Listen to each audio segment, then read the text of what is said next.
l'éducation populaire, on peut retrouver un certain nombre d'acteurs. C'est plutôt des personnes qui s'inscrivent quand même dans une idée de pouvoir permettre à des enfants de pouvoir accéder à la culture et des loisirs à travers la mise en place d'activités et de la gestion de la vie quotidienne. Donc on va y retrouver un certain nombre d'animateurs avec un certain nombre de diplômes. On connaît tous le BAFA, le BFD, donc qui est plutôt des diplômes d'animation volontaire. Donc c'est vraiment des gens qui souhaitent donner de leur temps.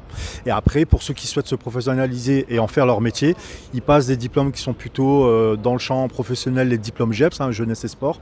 Et là, on y retrouve communément souvent le CPGEPS, BPGEPS, mais il existe aussi des DEGEPS, DESGEPS en fonction des niveaux d'emploi qu'on a dans le cadre des structures. Donc ça correspond entre un niveau CAP et un niveau master.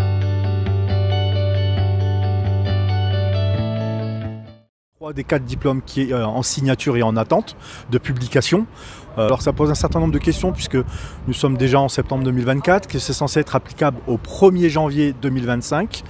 Il faut savoir qu'une fois que ça sera enregistré au RNCP, il faut permettre aux organismes de formation de pouvoir faire des demandes d'habilitation pour pouvoir les mettre en œuvre.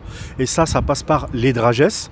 Et les DRAGES ont normalement 6 mois de délai pour pouvoir traiter les demandes. On a moins de 6 mois déjà au 1er janvier alors que le travail n'est même pas encore effectué. Donc il y a un deuxième élément, c'est qu'aujourd'hui il y a l'absence d'un ensemble de mentions, notamment l'animation sociale, le loisir tout public, etc.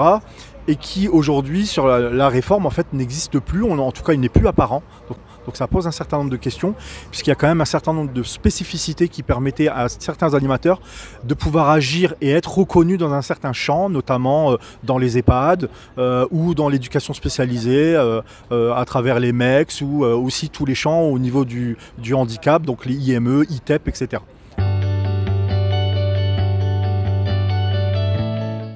Effectivement, il y a actuellement une réforme des diplômes GEPS, au niveau CPGEPS, au niveau DES-GEPS.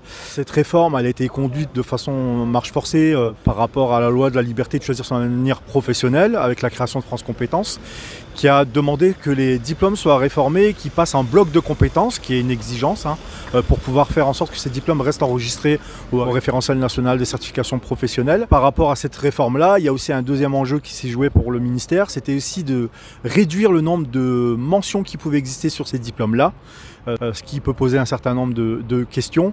Et donc du coup, non seulement la réécriture en bloc de compétences, mais aussi il faut réformer ce qu'il y a à l'intérieur pour pouvoir davantage coller sur des BPGEPS qui sont un peu plus généralistes que ce qui pouvait exister jusqu'à aujourd'hui. Actuellement, au niveau des signatures, donc les travaux sont terminés du coup pour 3 des 4 diplômes. D'ailleurs, on peut se poser la question de pourquoi c'est signé par diplôme et pas pour l'ensemble de la filière.